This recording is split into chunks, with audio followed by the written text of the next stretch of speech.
Fala pessoal, meu nome é Mark e sejam bem-vindos a mais um curso de Java focado na prova de certificação em Java. Hoje a gente vai começar a corrigir e fazer 5 exercícios referente à aula de if e if-else, referente à aula 35. Então, esse primeiro exercício ele propõe o seguinte: ele pede para a gente escolher a opção adequada ao tentar compilar e rodar o arquivo a seguir. Beleza, as opções são: não compila, faltou chaves no if-else, nunca imprimirá zero, se invocarmos sem argumentos imprime zero, não compila, length é um método. Beleza, a gente vai analisar aqui esse código. A gente tem uma classe A, que está ok. A gente tem o método principal, public static void main string args, beleza. E ele fala o seguinte, pergunta o seguinte, né? Se args.length, ou seja, esse camarada aqui, talvez a gente não saiba quem é, mas eu vou explicar para vocês agora quem é args.length. For maior que zero, imprime esse trecho de código, se não, imprime esse trecho de código. Vamos descobrir quem é args.length. Deixa eu pegar esse trecho de código, jogar lá para o Eclipse. Até criem uma classe chamada testa if-else, né, ou da forma que vocês quiserem aí para testar o código. Beleza. Quem é esse args.length? Eu vou imprimir ele aqui embaixo. Vou até fazer o seguinte, ó. Botar aqui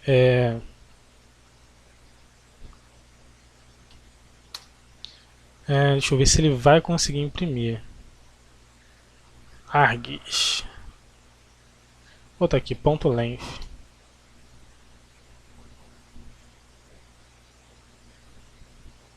Vou salvar, vou rodar.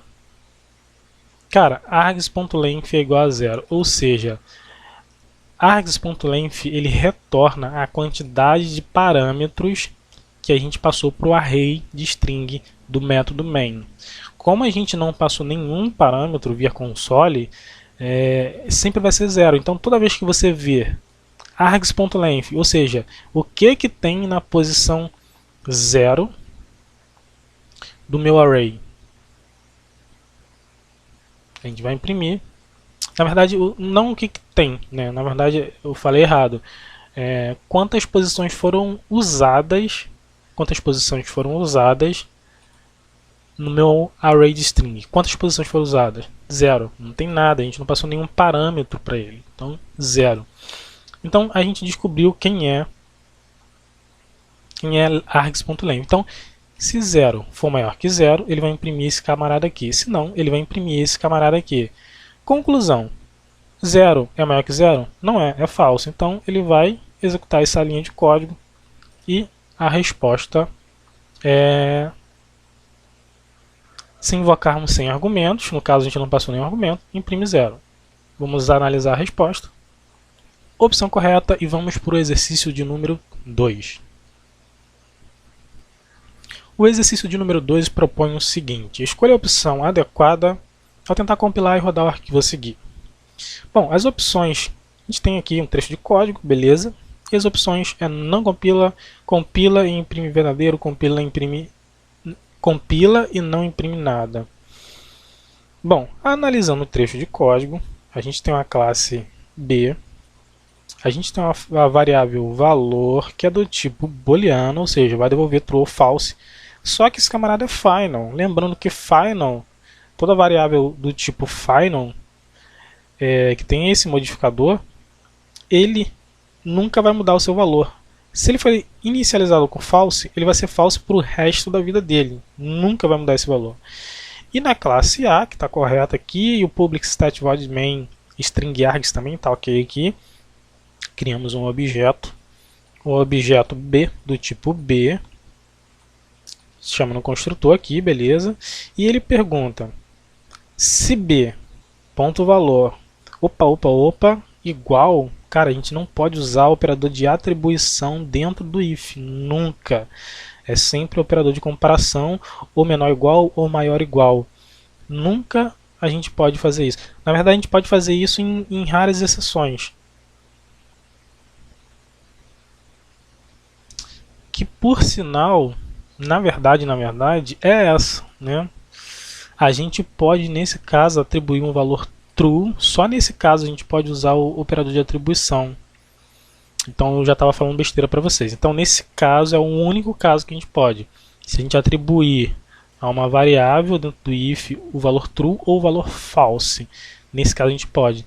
Só que o problema é o seguinte, cara. Esse camarada aqui é final. Esse camarada aqui ele nunca pode mudar. Se você tentar mudar o valor desse camarada, ele não vai compilar, ele vai dar um erro. Você não vai conseguir rodar esse cara. Então, a resposta aqui, deixa eu até tentar botar esse cara lá para funcionar, né? Vamos estudar ele aqui. Deixa eu tirar esse método principal, essa classe A. Vamos tentar exemplificar aqui. Isso aqui vai aqui para o escopo da minha classe. Aqui é o método principal que está fechando ali. Deixa eu pegar esse camarada aqui, jogar isso para dentro do meu código main, para o método main.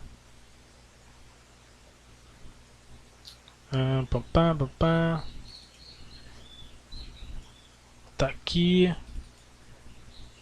e aqui.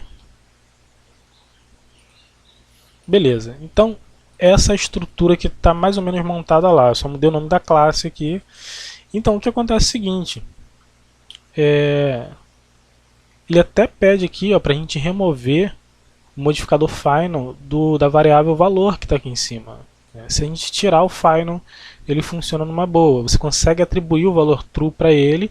Sendo true, ele vai imprimir verdadeiro.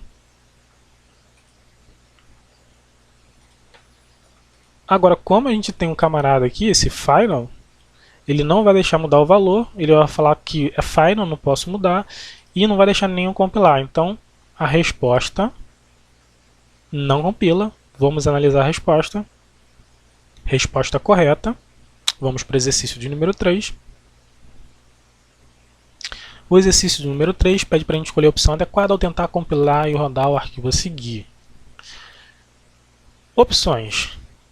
Imprime sim, não compila, imprime não. Vamos analisar. Uma classe A, beleza. Public static void main string args, beleza.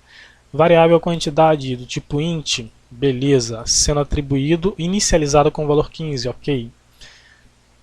E aqui a gente pergunta se quantidade. Opa. Lembrando do exercício anterior, que a gente acabou de falar. A única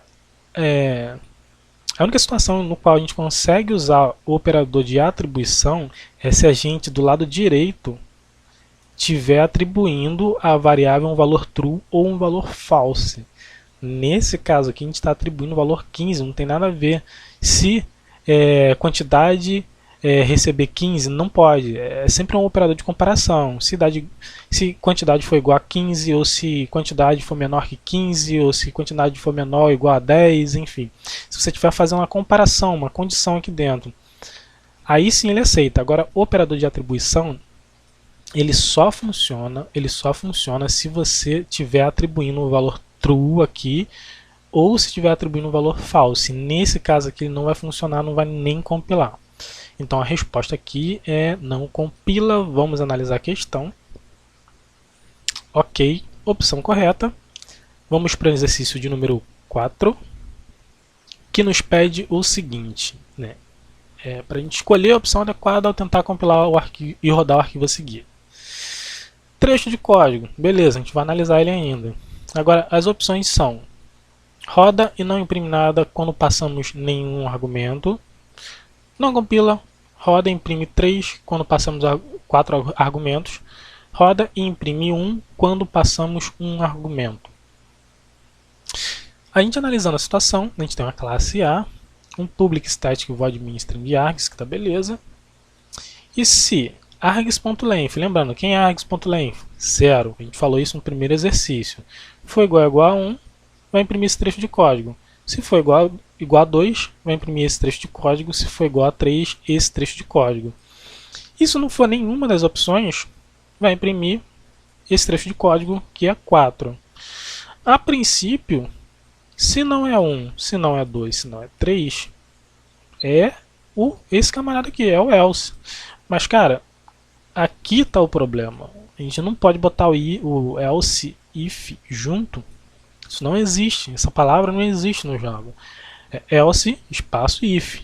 Então isso aqui é muito fácil de errar, mas a gente tem que prestar atenção em todo o código. Tanto aqui como aqui vai dar um erro de compilação, ele não vai deixar nem compilar o programa, logo a resposta é não compila. Vamos analisar a questão. Opção correta. Vamos para o quinto e último exercício. E o quinto e último exercício diz para a gente escolher a opção adequada ao tentar compilar e rodar o arquivo a seguir. Novamente, um trecho de código que nós vamos analisar ainda.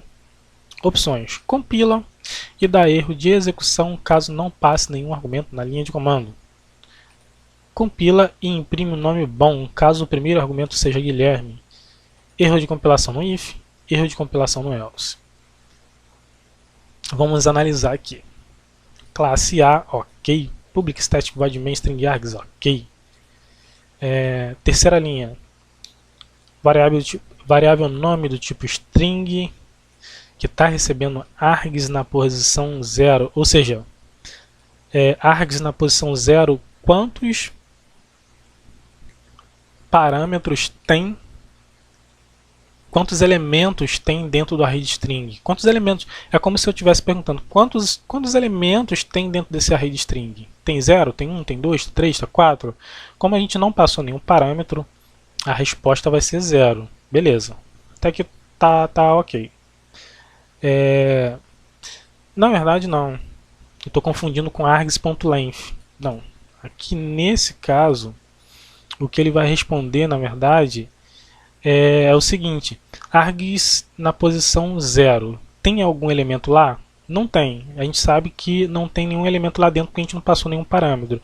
Se a gente tentar acessar uma posição de qualquer array, a gente vai até estudar isso no próximo capítulo. Deixa eu até botar aqui. Deixa eu apagar isso aqui. Se a gente tentar acessar uma posição de um array que não existe, deixa eu mandar imprimir aqui. Variável nome. Cara, aqui não tem nada. Não tem nenhum elemento dentro do array. Não tem nada. Se a gente tentar acessar, pô, eu quero que você me devolva o que tem lá na posição 0. Cara, a resposta vai ser... deixa eu até ver uma coisinha aqui. Acho que tem alguma coisa errada aqui. Sim.